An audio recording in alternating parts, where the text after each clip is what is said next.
Hi, George Alger here with True Green Energy, and I'm interviewing Craig Shields, the author of Renewable Energy Facts and Fantasies. Welcome, Craig. Thanks very much, George. Craig, let's get right into it. Let's talk about the politics of renewable energy.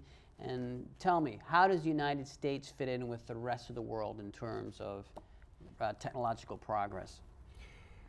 Well, technological progress, I don't know. As a matter of fact, I would expect that it's actually pretty good. A lot of the great minds and the universities and the private sector institutions are here and doing fantastic things. The question becomes, are we leading in deployment? And the answer, sadly, is no. We're lagging far behind most of the rest of the world. Most of Europe, certainly what's happening in Korea and Japan, and especially China, is making us look really stupid at this point, and it's a matter of grave concern for people who know a lot more about it than I do. And is this politics?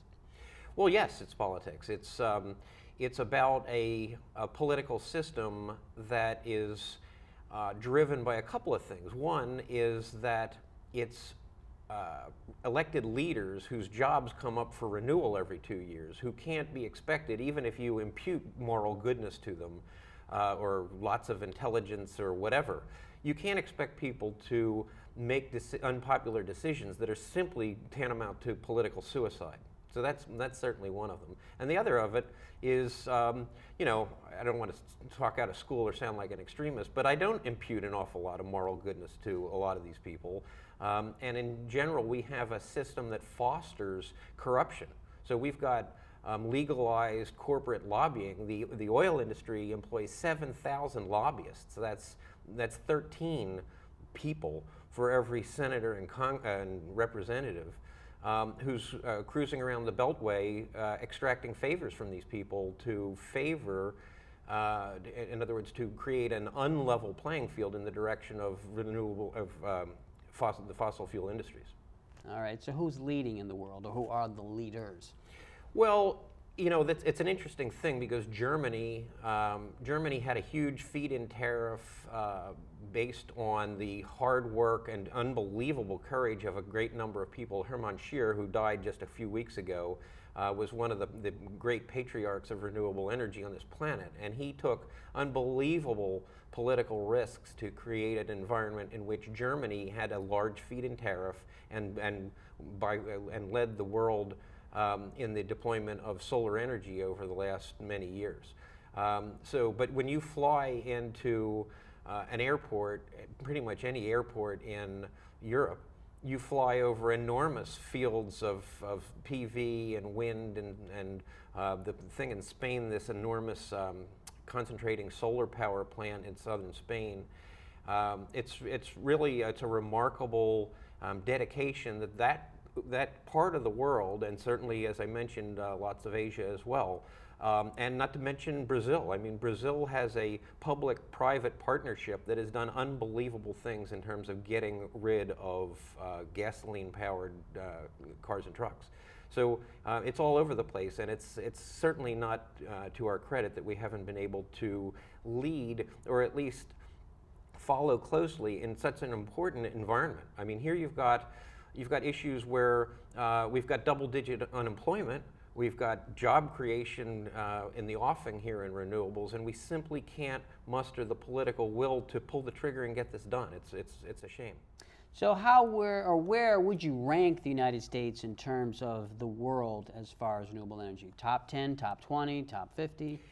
Well, I'm not an expert in what's happening in Belarus or what have you. I mean, there are 180 plus sovereign nations, and what's happening in a lot of them, I really don't know. Certainly, we have the opportunity to, and I think the imperative to be one of the leaders in this space, if for no other reason than we have an industrial sector that is ripe for what is commonly called the third industrial revolution. So there's no reason other than these kind of shameful political situations that we're not champing at the bit and doing effective things with respect to that. And the answer, or the reason for that, is corruption? Well, I mean, loosely I would call it corruption. It's certainly the unlovely the result of a legal and economic and political environment that acts very seldom on behalf of the public good. So just as an example, I just completed an interview with a guy for my next book, at the conclusion of which we talked about the fact that the Supreme Court of the United States has recently upheld, in a decision having to do with the Federal Elections Commission and Citizens United, the personhood of corporations. So in other words, they've upheld the right of free speech for fictitious persons, which are corporations. So now you have an environment where corporations can spend unlimited amounts of money influencing the outcome of the elections.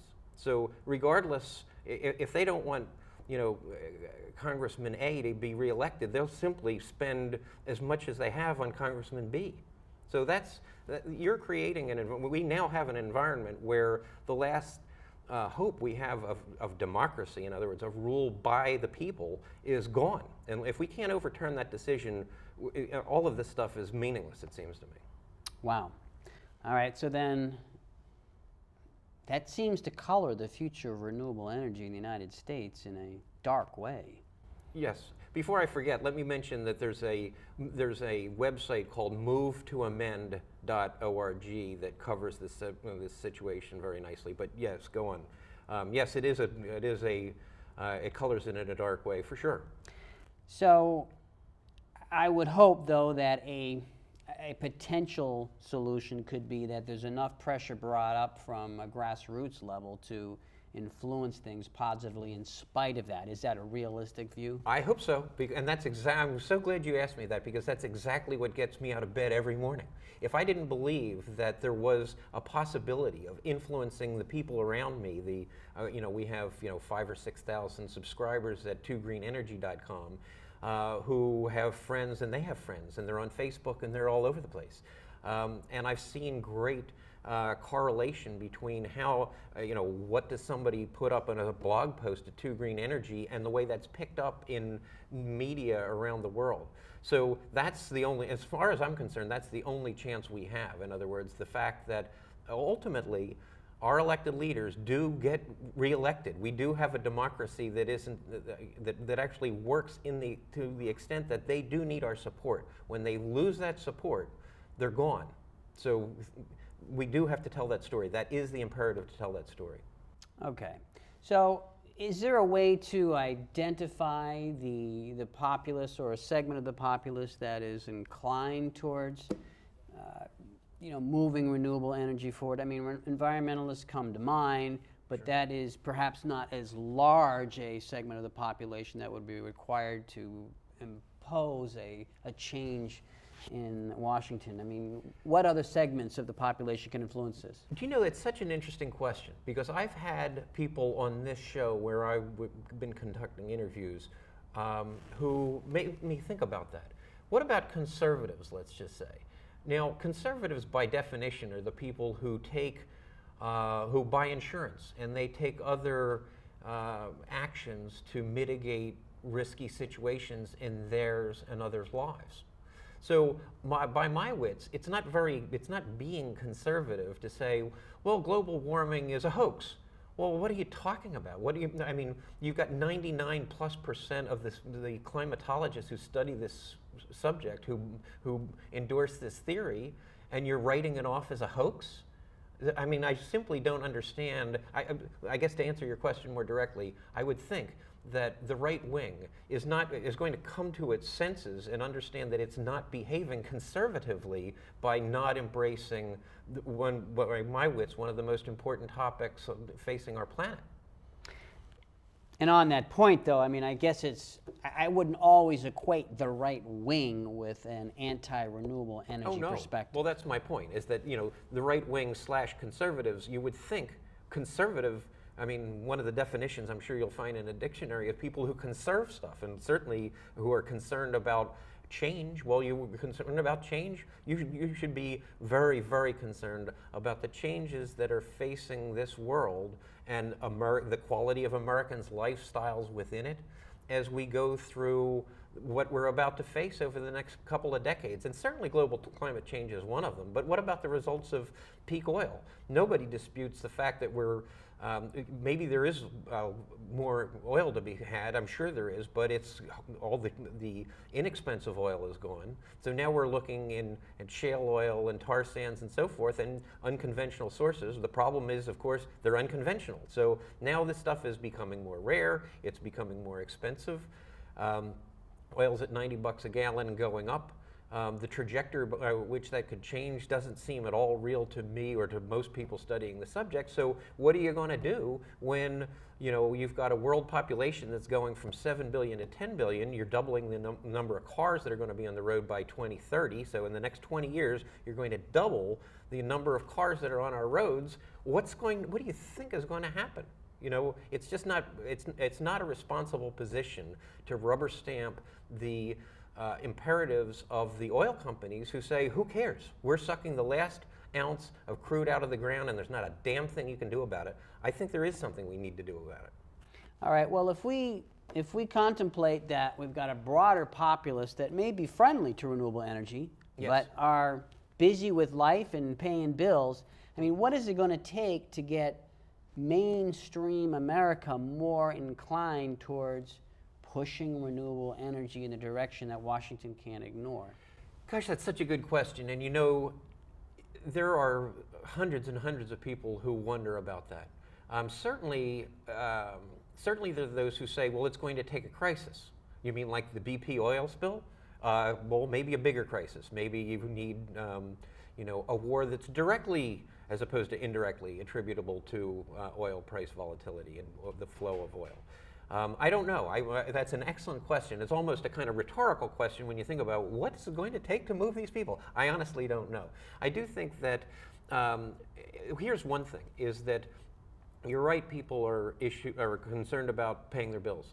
Having said that, the price of gasoline, there's nothing that can be done to keep the price of gasoline artificially low much longer. The supply and demand curves simply aren't going to work that way. So you're going to have people who one day are driving Hummers, and the next day they're going, maybe these tree huggers are onto something here with $5 a gallon gasoline. So I don't know, but I have a feeling that it's a combination of things. I'm not sure there's one. I hope there's not one galvanizing event, because if it is, it's going to be a horrible one. So I'm hoping that it's people coming to their senses and saying, this doesn't make any sense for any reason, whether you're talking about the fact that oil prices are rising or that healthcare costs. We spend $63 billion a year in this country in the increase in healthcare costs alone associated with asthma and lung disease, directly attributable to breathing the exhaust from oil and from gasoline and diesel. $63 billion. Now, all of a sudden, these formerly undefinable terms like the externalities associated with lung disease are not so undefinable. This was one of the great trusts, one of the great